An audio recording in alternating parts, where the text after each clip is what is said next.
Me chamaram para falar num congresso missionário, e eu comecei a orar já há algumas semanas a Deus, pedindo ao Senhor uma palavra que pudesse ser uma palavra que a igreja precisasse, vocês que estão aqui, vocês que estão na internet. Interessante, gente, que veio ao meu coração, confirmado pelo Espírito de Deus, uma direção muito diferente daquela direção tradicional da gente pegar textos missionários e trazer à igreja. Desde o Velho Testamento até o Novo Testamento, nós temos dezenas de textos missionários que motivam a igreja, a obra missionária. Mas o Senhor me deu uma outra direção. E o que eu preguei hoje no culto das 9 horas é diferente do que eu vou pregar agora. Entendi de Deus assim. No culto das 9, e deve certamente estar gravado, você pode consultar. Nós falamos sobre algo que antecede a ação missionária, que antecede ao mover da igreja em direção a missões. O tema do congresso é a resposta. Como nós podemos ser a resposta?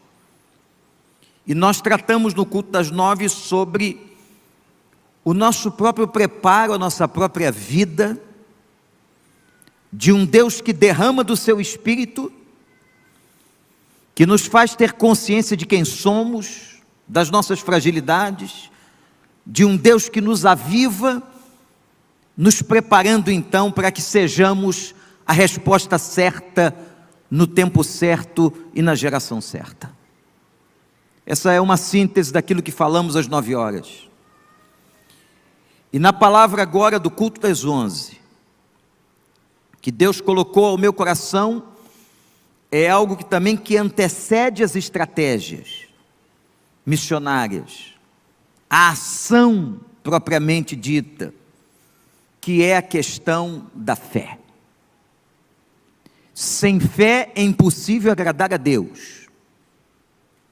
Sem fé a igreja não anda. Sem fé qualquer estratégia missionária está fadada ao fracasso. Me lembro daquele texto quando os discípulos fracassam na missão de libertar um menino endemoniado e doente. Eles não conseguem, chega Jesus e diz: geração incrédula e perversa, até quando eu vou estar com vocês? Depois, certamente envergonhados por terem falhado na missão, os apóstolos chamam o Senhor e perguntam por que fracassamos? O que aconteceu? Por que a gente não conseguiu expulsar o demônio do menino? E Jesus faz o diagnóstico e diz o seguinte: faltou fé, jejum e oração. No culto das 9 eu falei um pouco sobre essa questão da espiritualidade, da nossa vida com Deus, da oração, da intimidade, e agora eu quero falar da fé. E quero usar um texto que está em Gênesis 30. Se você puder abrir a sua Bíblia, Gênesis 30. Atenção, pessoal aí da técnica. É Gênesis 30, verso 37. Eu vou só ler um pedacinho de uma história que diz assim: Jacó pegou galhos verdes de estoraque, amendoeira e plátano, e neles fez listas brancas, descascando parcialmente e expondo assim a parte branca interna dos galhos. Depois fixou os galhos descascados junto aos bebedouros, na frente dos rebanhos, no lugar onde costumavam beber água. Na época do cio, os rebanhos vinham beber e se acasalavam diante dos galhos, e geravam filhotes listrados, salpicados e pintados. Eu confesso a vocês que esse é um dos textos mais misteriosos da Bíblia. Mas um texto riquíssimo de ensinamento sobre a fé. E atenção, missionários que estão aqui, pastores, líderes, igreja. A fé precede todas as coisas. Eu não sei se meu amigo pastor Pascoal sabe tudo sobre fé. Eu não sei. É uma matéria difícil. Você pode aprender a melhor teologia do seminário. Você pode ter os melhores mestres, a melhor literatura. Ou coisa difícil é entender a fé, o que é fé, como manter a fé. Não é verdade, gente? Tem um dia que nós estamos num estado emocional que nós estamos cheios de fé. Parece que a fé se confunde com a motivação, com a boa notícia. Tem outro dia que vem a dor, vem o problema, vem a crise, e a gente se sente abalado na fé. Como é que eu posso manter uma fé viva, uma fé acesa? E como eu disse há pouco, como é que se faz obra missionária sem fé? Como é que se planta uma igreja sem fé? Como é que estabeleceram esta igreja aqui? Quem foi que teve a visão? Como é que nasceu? A fé é o firme fundamento daquilo que a gente não vê. Hebreus faz essa declaração muito interessante. A fé é a certeza do que se não vê. E nós somos muito alimentados pelo que nós vemos. Nós somos motivados pelo que a gente vê. Se eu vejo o resultado, eu me motivo. Se eu faço uma oração e amanhã aparece um sinal positivo, eu me motivo na minha fé. Mas como é que eu vou motivar a minha vida se eu oro e não vem sinal? Como é que eu quero plantar um ministério novo, uma igreja nova, um campo missionário, e eu oro, pastor Tiago, e não vem sinal? É muito difícil entender como é que a fé se processa dentro do ser humano. E eu queria trabalhar um pouquinho com vocês nesse texto e trazer um pouco da história. Vocês sabem que Jacó vai fugir de Esaú e vai para as terras de Labão. O rebanho de Labão, o que era comum naquela época, era um rebanho tão pequeno que a sua filha Raquel, sozinha, conseguia tomar conta. Quando Jacó chega fugido e vai para a casa de Labão, passa a trabalhar para ele, vocês lembram disso? Quem conhece a Bíblia sabe dessa história. E a palavra declara que agora o rebanho de Labão cresce muito. E cresce pela mão de Jacó, pela bênção que está sobre Jacó. E Labão toma esta consciência.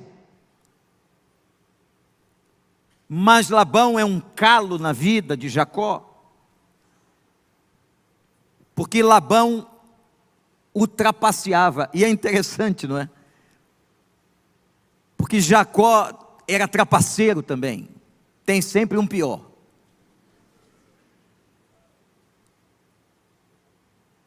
Diz o texto que ladrão que rouba ladrão, não tem nada na Bíblia não, é brincadeira. Não tem nada de 100 anos de perdão não. Era uma briga ali a situação entre os dois. A Bíblia declara que chegou o momento que Jacó vai chamar suas esposas ele se casa com as filhas de Labão, primeiro com Lia, depois com Raquel, vocês sabem a história. E diz assim: eu não aguento mais trabalhar para o seu pai, porque ele me trapaceia e já mudou meu salário 10 vezes. Sabe, sempre, certamente, trazendo vantagens para ele, Labão, como dono do negócio. Cuidado você que tem negócio, seja justo diante de Deus e com as pessoas que trabalham com você. Jacó está cansado, ele quer ir embora, e Labão não deixa, lógico. Como é que eu vou liberar um funcionário de alta produtividade, trazendo recursos para a organização? Naquele momento, Deus faz uma revelação, presta atenção nisso, a Jacó, e Jacó produz um acordo.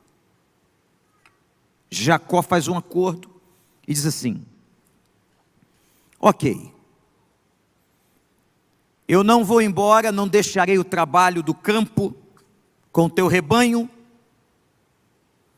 se aceitares o acordo que eu vou fazer. O acordo é o seguinte: todas as ovelhas que nascerem ou estiverem no rebanho, salpicadas e malhadas, este é o meu salário.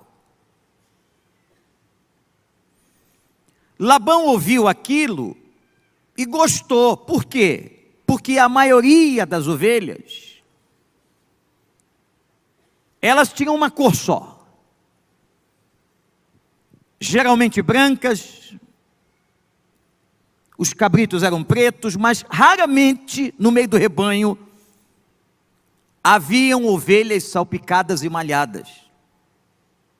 Mas, gente, essa foi revelação de Deus. Vejam isso. Labão, obviamente, gostou. E agora vejam o que fez Jacó. E aqui está um mistério. Há mistérios na Bíblia.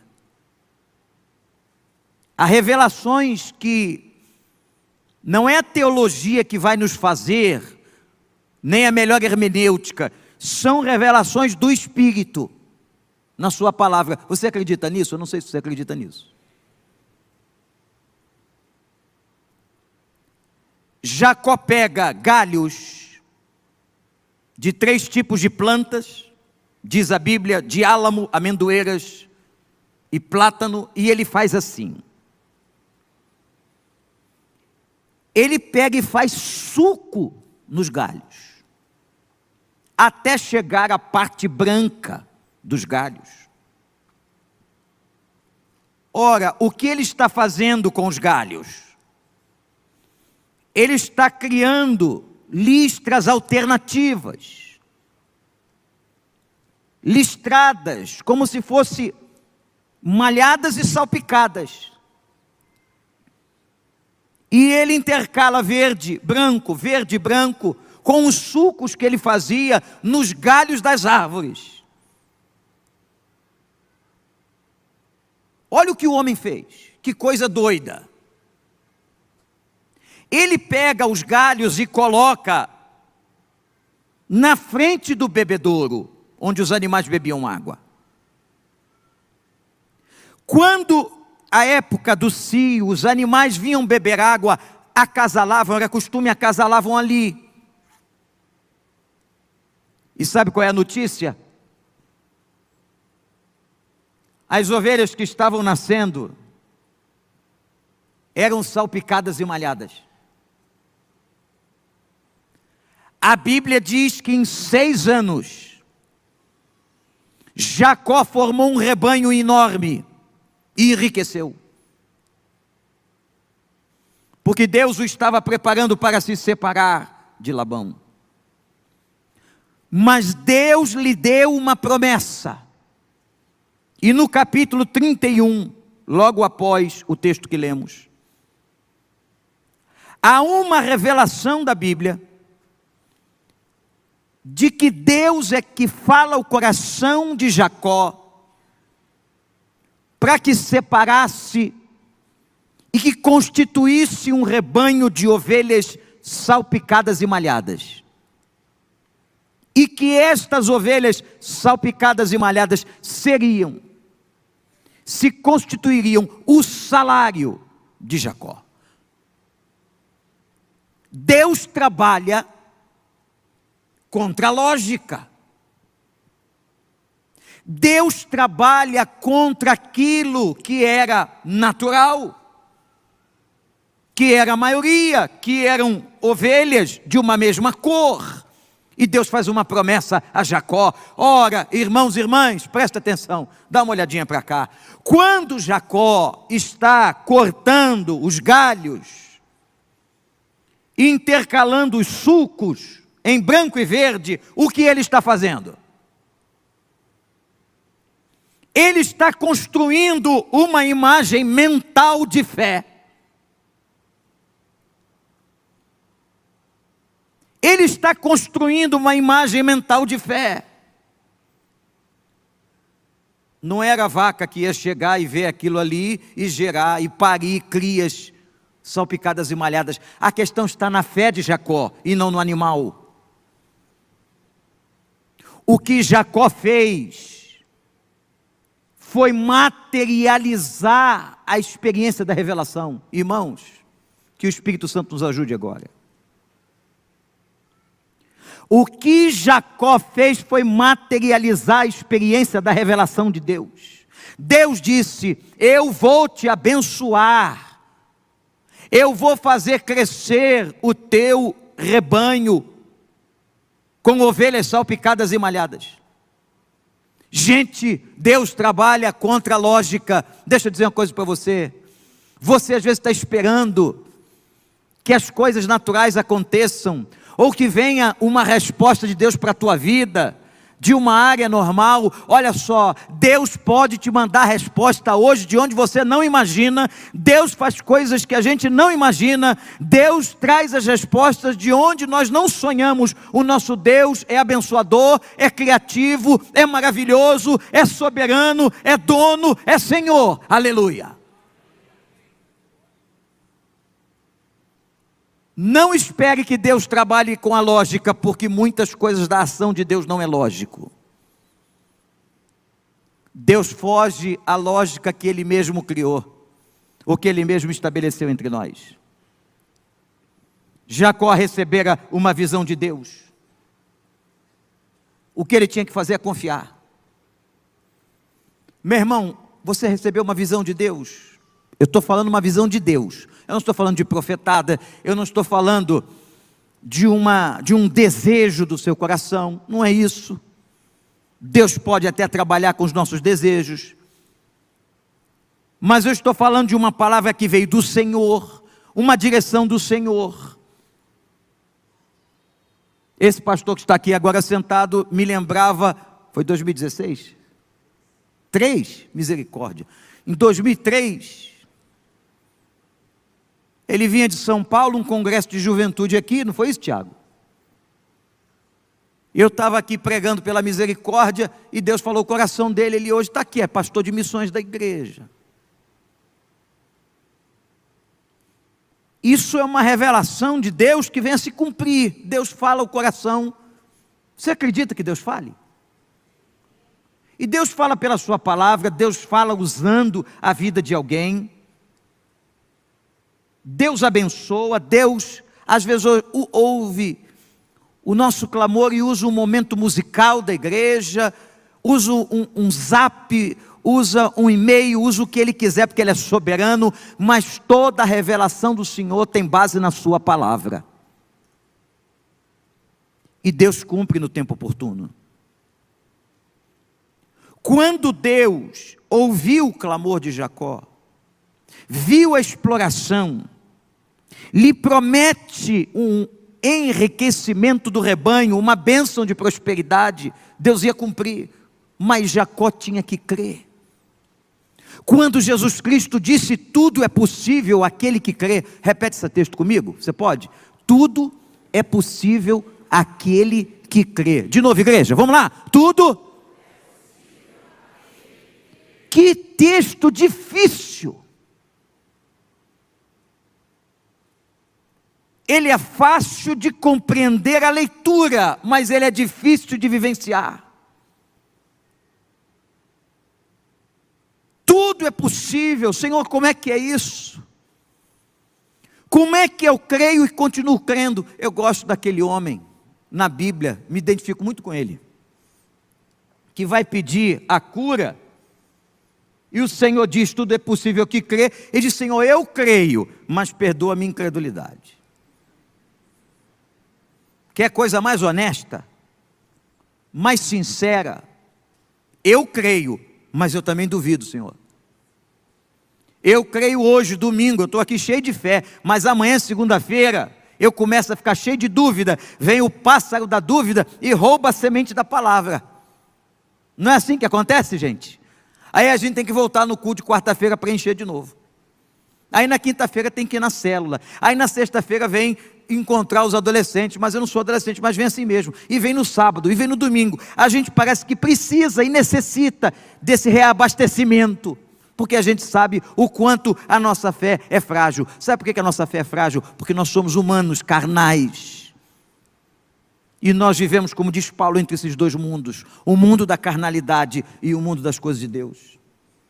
Mas eu quero dizer uma coisa para você, Deus tem promessas para a tua vida, Deus tem promessas para o teu futuro, Deus tem promessas para a tua casa, Deus tem promessas a revelar a você, e aquilo que Deus prometeu, Ele vai cumprir. O que Ele quer que você faça agora, é que você materialize a tua fé, que você crie a imagem mental, e comece a declarar a tua vitória.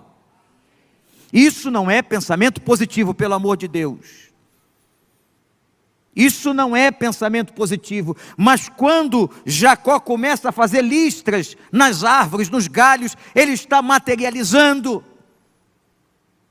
Ele está reafirmando em cada sulco que fazia, eu creio no Senhor, eu creio na palavra do Senhor, eu creio na revelação do Senhor, eu creio na promessa do Senhor, que você dia após dia possa dizer isso na tua casa, ou sobre aquilo que você está esperando Deus fazer na tua vida ou na tua família. Creia, creia, creia. Tudo é possível que crê. E agora os animais vinham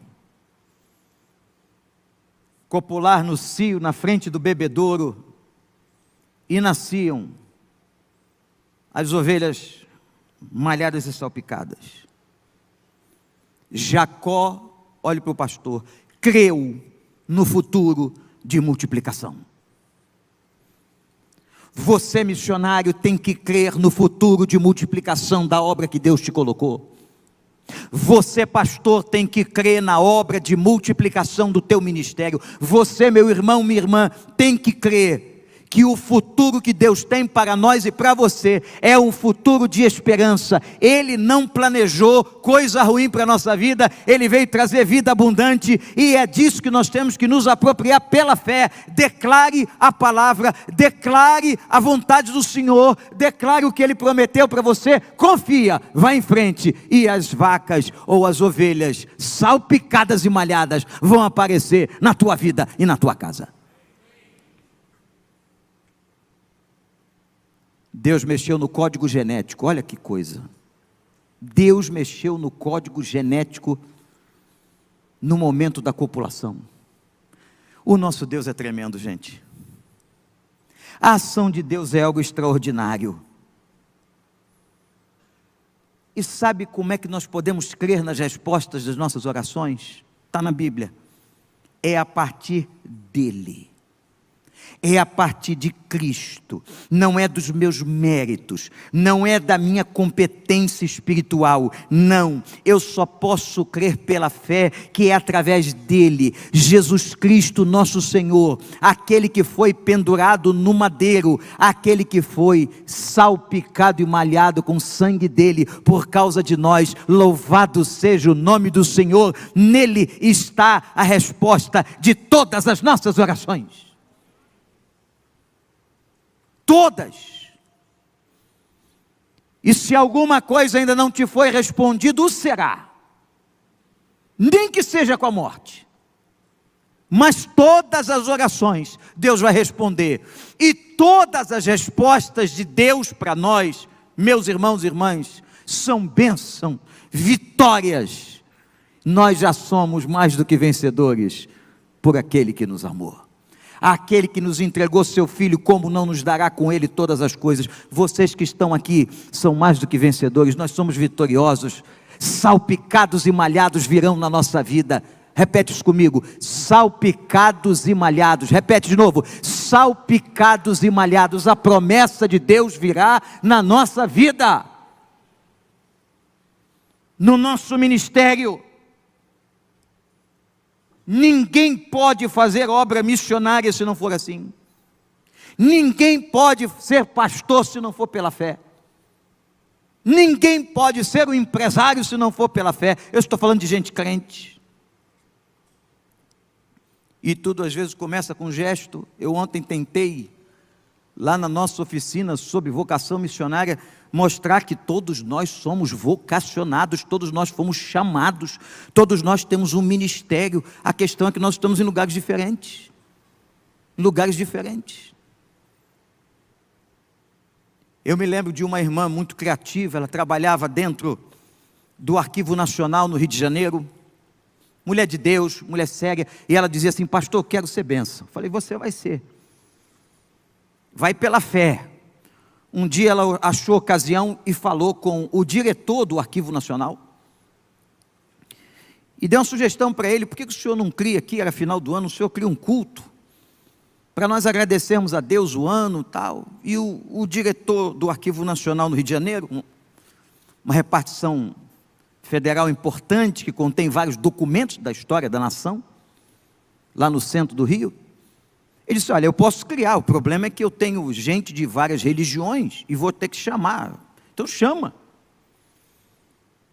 E aí ele resolveu fazer a tal da reunião de gratidão, e chamou o presidente da Federação Espírita do Rio, chamou um judeu responsável, chamou um padre e chamou um pastor. E eu fui convidado.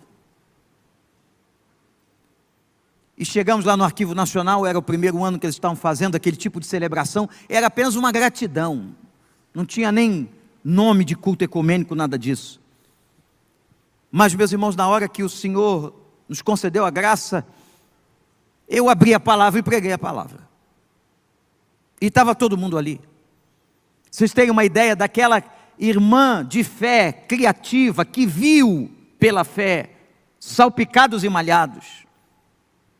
Aquela reunião se transformou num culto por quase 10 anos.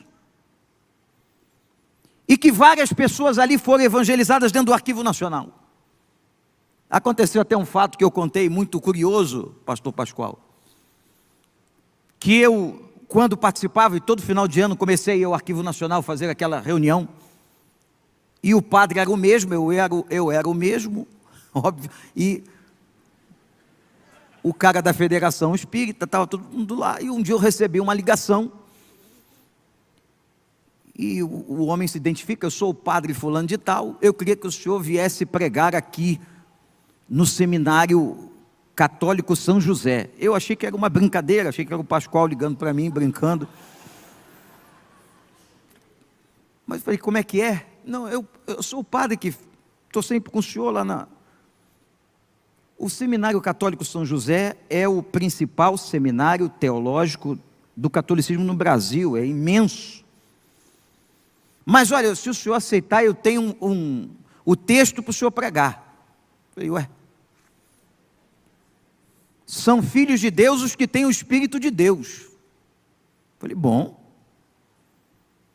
posso mesmo ir? É uma semana teológica, a gente chama pessoas de outros credos, venha. Eu fui.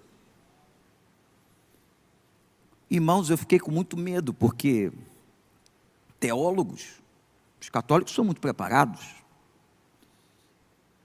Aquele salão cheio de seminarista católico,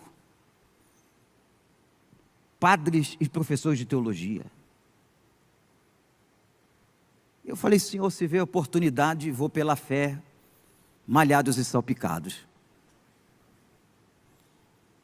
Irmãos, quando deu 30 minutos, eu acabei a preleção, o reitor do seminário assumiu a palavra e me fez um elogio, vocês vão entender. Ele olhou para os seminaristas, para os padres e disse: estão vendo? Este homem pregou como um padre.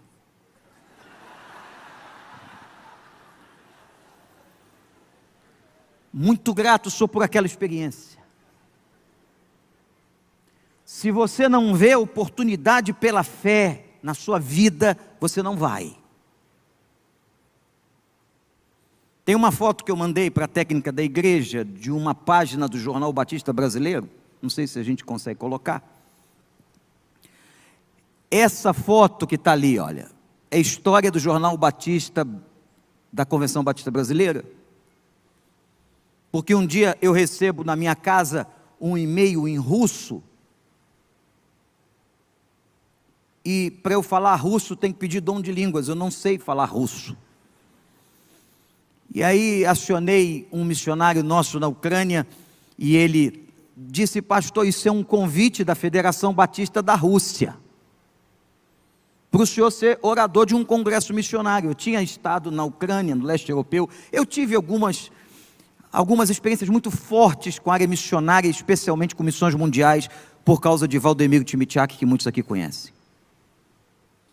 Eu disse: mas ir lá na Rússia falar sobre missões? É isso que eles vão fazer, o primeiro congresso missionário deles. Mas o país era o país da cortina de ferro, um país que, pois bem, fui eu para Moscou, de Moscou pregamos um trem até o lugar aonde estavam reunidos, e eu calculando, vou chegar a encontrar quantos russos ali. Fiquei pensando, né? Uns 200 russos. Fiz até um cálculo pelas nossas convenções, tamanho da nossa convenção, a gente encontra tanto, não vou falar que a gente encontra tantas pessoas, então eu vou encontrar uns 300 russos lá. Meus irmãos tinham 4.000 russos. Famílias inteiras acampadas em barracas e usando banheiros coletivos. A primeira advertência que eu recebi foi: pastor, já investigamos a sua... Tudo igual de investigar, né? Russo adora investigar alguma coisa. Já investigamos a sua maneira de pregar, só lhe pedimos, não faça qualquer tipo de apelo aqui, porque isso não é comum na nossa cultura. Eu falei: perfeitamente. O senhor pode pregar. E aí eu preguei, logo em seguida fiz o apelo. Não sei, eu esqueci. E aquela frente daquela tenda ficou cheia de gente. E gente que começou a sonhar em plantar igreja, em fazer movimento. E eu estava vendo que Deus estava fazendo um mover na Rússia, e eu não sabia, porque o nosso Deus, o Espírito Santo, trabalha e a gente não imagina. O Senhor faz infinitamente mais, além daquilo que pedimos ou pensamos. E vi coisas ali inacreditáveis. Vou lhes contar uma pequena experiência. Estava presente nesta conferência russa o presidente da Federação Batista Europeia. Foi-lhe dada a palavra depois que eu havia pregado. Você pode encontrar na internet o que eu vou dizer. Chamava-se Hans Guderian. Ele se levanta. Era um homem crente, um alemão, presidindo a Federação Europeia. E disse: eu quero pedir perdão, porque o meu avô invadiu esse país, chefiando os tanques de Hitler, e matou muitos russos. Eu quero pedir perdão. Eu sou neto de Guderian. Eu nunca vi um pedido público de perdão desta monta, aquele auditório de 4.000 pessoas em pé, os russos choravam e perdoaram aquele homem ou a história. Sabe quem faz isso? O Espírito Santo. Só pela fé.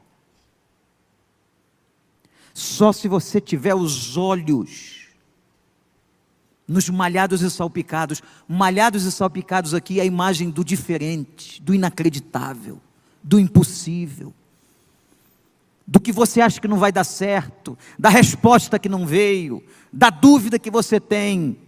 O inimigo adora cultivar dúvida na nossa cabeça, dizer não é nada disso, não vai acontecer, é mentira, Deus não está olhando para você. Anátema seja essa palavra. O nosso Deus é Deus fiel, o nosso Deus é Deus bom, o nosso Deus é Deus de misericórdia, e salpicados e malhados vão acontecer na nossa vida. E eu espero que o Espírito Santo hoje renove a sua fé. Você que está sonhando com os campos missionários, com a expansão missionária, com a sua vida, com o seu futuro, com o futuro dos seus filhos. Gente, vamos aprender isso de Deus. Eu confessei aqui que eu tenho aprendido e quero aprender mais sobre a fé. Eu não entendo direito sobre as questões da fé, mas eu tenho aprendido que nós precisamos materializar essa palavra, colocar isso diante de nós, confiar, proclamar, e o Senhor vai nos honrar, o Senhor vai fazer salpicados e malhados nascerem no nosso rebanho.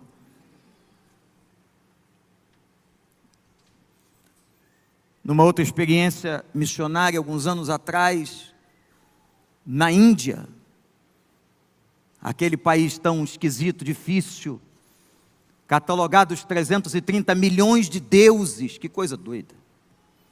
Eu achei que era um erro de impressão, não é não, é 330 e tantos milhões de deuses catalogados na Índia. Na casa de um missionário, fazendo treinamento para obreiros, e vendo aqueles obreiros, um deles vindo de bicicleta, de chinelo, de dedo, e o líder, à época, missionário batista, responsável, pastor Jonathan Caldeira, disse assim: aquele homem tem doutorado. Mas essa é a miséria dos nossos pastores. Eu falei, de onde eles tiram motivação? Se nem roupa para vestir. Pessoas que pegaram um trem para ouvir uma conferência, horas e horas, em pé num trem, a 50 graus na Índia. Aí aconteceu o fato da fé, que não foi minha. Eu fui só instrumento. Foi do pastor Jonathan. Ele estava orando por um propósito, e ele não sabia como ia resolver, uma questão de 13 ou 14 missionários autóctones que a Junta de Missões Mundiais tinha. Chegou o dia da gente ir embora. A turnê missionária levaria a gente dali, num voo até Tóquio, uma outra experiência. Mas quando eu estava arrumando a mala, veio uma vozinha,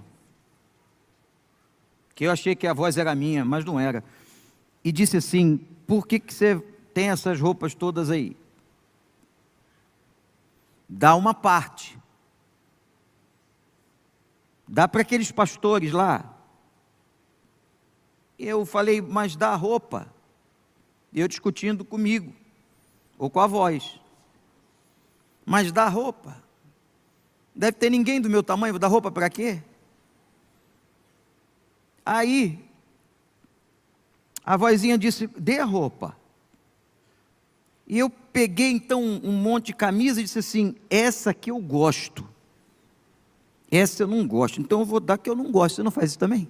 Hein? Seja honesto. Aquela tal, está já mais desgastada, mais furadinha, mais velha. Aí a voz disse assim: dê o melhor. Eu falei, o negócio está ficando estranho. Tem que dar o melhor. Separei então o melhor que eu tinha naquela malinha, para dar para os missionários. Quando eu acabei, me senti até bem, fazendo boas obras. A vozinha voltou: dá dinheiro. Falei, dinheiro não. Dinheiro não. Dinheiro. E veio um valor em dólar exato, que eu não me recordo, uma coisa de 270 e poucos dólares. Falei, não vou dar. Deu dinheiro. Eu peguei então, com muita raiva daquela voz, juntei o dinheiro com as roupas, fiz uma trouxa. Quando eu estou saindo do quarto, um pastor que tinha ido para a viagem comigo, pastor Ribamar Monteiro, está saindo do quarto que ele estava com outra trouxa. Eu falei, a voz foi lá? Ele disse, rapaz, comecei a sentir um incômodo de dar roupa para essa gente, e vou dar também um dinheirinho. Eu falei, misericórdia. A voz que foi lá, veio cá, esse negócio é complicado, já tem um troço aí que a gente não está explicando direito, é espiritual, isso não é normal. Juntamos o dinheiro, irmãos, chamamos o pastor Jonathan, quando nós entregamos o saco de roupas, que bom que o Ribamar é grandão, eu sou pequeno, então dava para todo mundo, aí demos o dinheiro, ele pegou, abriu o envelope, contou e começou a chorar, e disse, por isso eu tenho orado meses, porque eu não sabia como terminar o ano para pagar os missionários autóctones, e o dinheiro que vocês dois estão dando é exatamente a quantia que eu estava precisando para resolver o problema. Louvado seja Deus, malhados e salpicados. Deus usa a gente de maneira estranha. Que é isso, Senhor? O que é essa fé? Como é que a gente exercita? Eu quero te convidar nessa manhã tão curta, essa palavra tão pequena, para que você peça a Deus, para que você entenda melhor o que é ter fé. O que é viver pela fé? O que é realmente experimentar esse mover de Deus, essas diferenças, essas coisas que a gente não entende? Mas uma coisa é fato, quando Jacó trouxe as listras para aqueles galhos, ele materializou, ele continuou confiando, ele creu na palavra, ele obedeceu ao Senhor, e ele constituiu pela graça de Deus, com a bênção de Deus, um grande rebanho, e Deus o prosperou. Deus vai te abençoar. Malhados e salpicados.